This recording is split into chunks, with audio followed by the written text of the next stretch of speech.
Thank you, sir. I'd need to move the second substitute. Motion is to move second substitute, House Bill 431. Would you like to speak to that? Yeah, we have just been going back and forth between the courts, wildlife, some of the folks at Department of Public Safety, and there were no real substantial changes, just some technical changes that needed to be modified in the wording, and the second substitute takes care of that and leaves everything substantial the same. Thank you, Representative. Discussion on the motion to move second substitute. Seeing none, all those in favor say aye. Any opposed? The motion passes. The bill is substituted. Representative Hutchings. Thank you, sir, and thank you, Mr. Speaker, for getting us back to the House third reading calendar to be able to do this. Representatives, over the years I have run several different bills related to expungement. It's something that I believe is important. I believe that people need a light at the end of the tunnel. I believe that even if you've made a misstep, you need to have an opportunity to prove to the world if you're a good person or a bad person. And if you do everything that you're asked to do and you jump through all the hoops, there ought to be a mechanism that allows you to get your life back on track.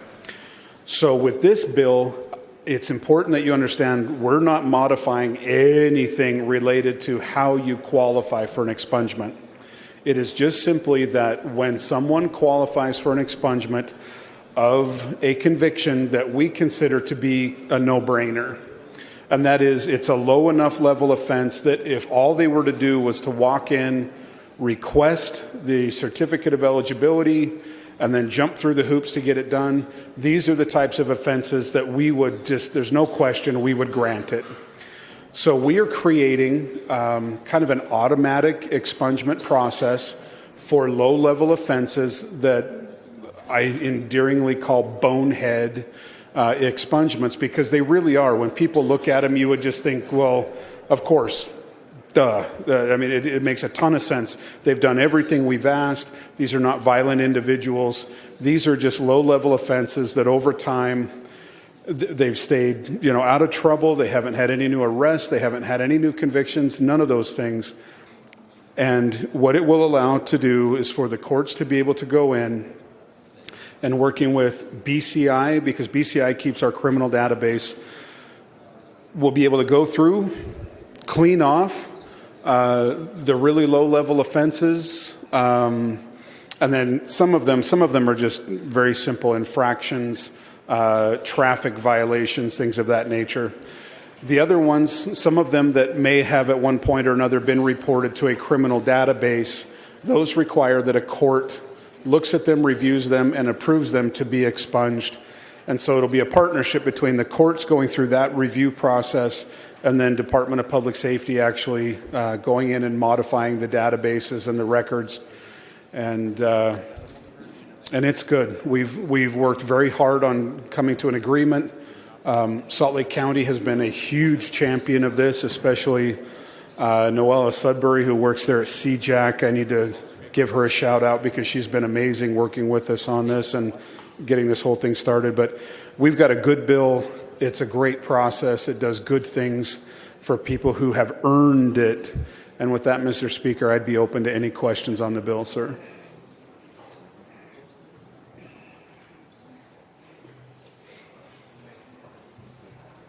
Thank you, Representative. Discussion to the bill. Representative Musselman. Thank you, Mr. Speaker. I just want to rise to support of this bill. As a manager of rental properties and or my own rental properties, I've rented some experiences with the Good Landlord Program and or in cities where the Good Landlord Program wasn't in place, where I had a tenant come to me that they were 19 years old and had an issue on their record, and they were now 27 years old and still couldn't get a rental property in a good landlord community. But this was a contributing member of society. They had held a job at the same place for 10 years, had contributed in their community, and couldn't get a rental property because of their record.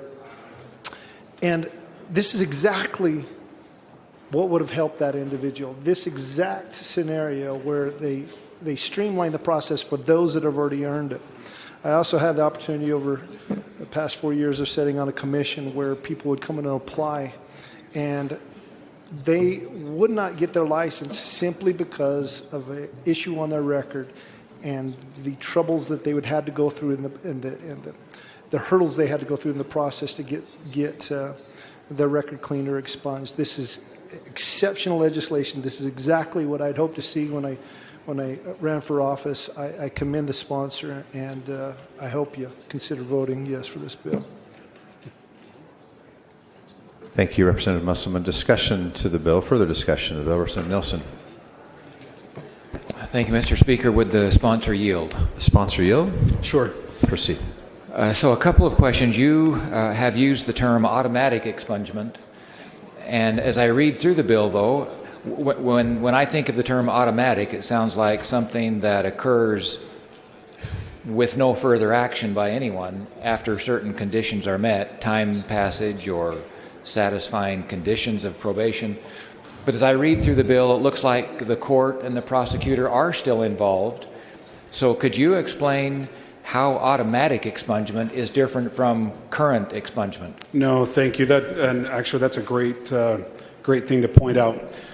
The automatic portion of this is all of the other criteria stays the same as though an individual were to walk in person, go through the process of requesting a review of their record, asking for an eligibility of certificate of eligibility to have a record expunged. And at that point, notices go out. Notices go to the court. Notices go to the prosecutor. The prosecutor can object just as though it were a traditional expungement process. So we believe that the same protections, the same fail-safes that are there in the traditional expungement processes are still there. In this instance, the only thing that's automatic about it is that when certain criteria, as you just mentioned, have been fulfilled, like all restitution has been paid, fines have been paid, they've been off paper for a certain period of time. Once they have done all of those things, checked all of those boxes, and the appropriate amount of time has elapsed, at this point, then we, the holder of the records, it'll be our responsibility at that point to go through, sort those records, identify those, and then begin the process of just eliminating those records out instead of waiting for an individual to come in and actually apply to have it done. That's the difference. So at that point, it becomes more of an automatic administrative expungement.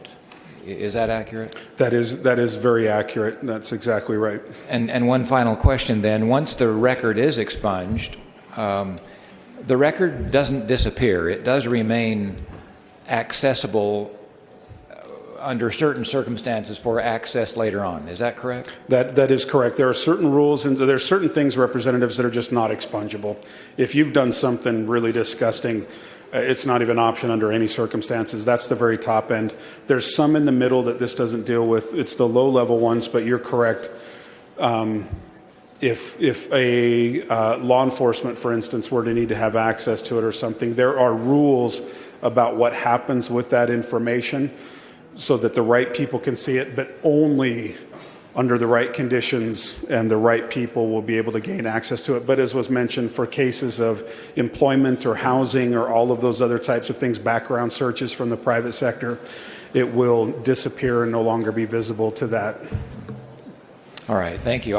I'm in full support of this bill. It sounds like it's been very carefully crafted.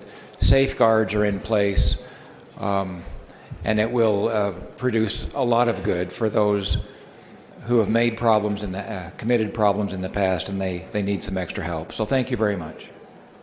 Thank you, Representative. Further discussion of the bill. Representative Owens. Thank you, Mr. Speaker. I too would like to briefly stand in support of this bill. I was able to hear this in committee yesterday. So today, Representatives, is Corrections Day down in the Rotunda. And just think of that word. These are people who have made corrections in their lives, and I feel have paid a menace to society. These are those low-level crimes that have been committed in the past. I don't know about you, but I've done some bonehead things in my life too that I'd love to forget and have behind me. So once we can put things like that behind us, and even prosecutors were there who testified yesterday, who said this is not robbing justice. These people deserve this and have worked for it. Yesterday, we heard from 4 witnesses who 100% are all now in careers that are lifting others. But they ran into many barriers with the current system and roadblocks to help them get to expungement, and some still haven't been able to. And those roadblocks need to come down so these people can have the chance to have jobs and have housing and move on with their lives. So I just want to thank the sponsor for this, and it's a heartfelt labor of love for him, and appreciate him bringing this bill. Thank you, Mr. Speaker.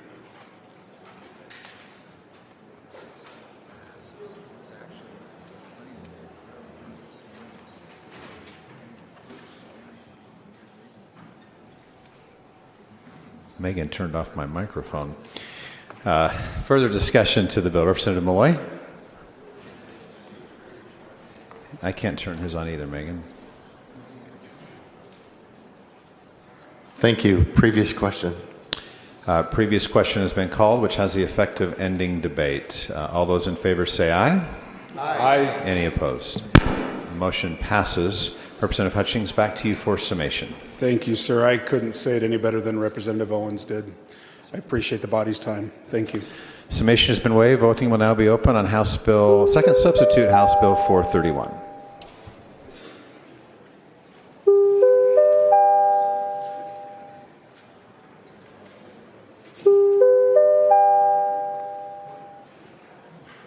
Thank you. Sincerely, thank you.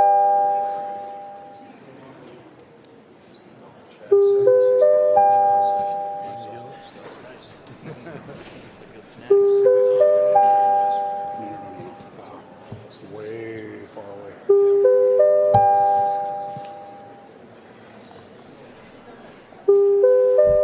Representative Peterson?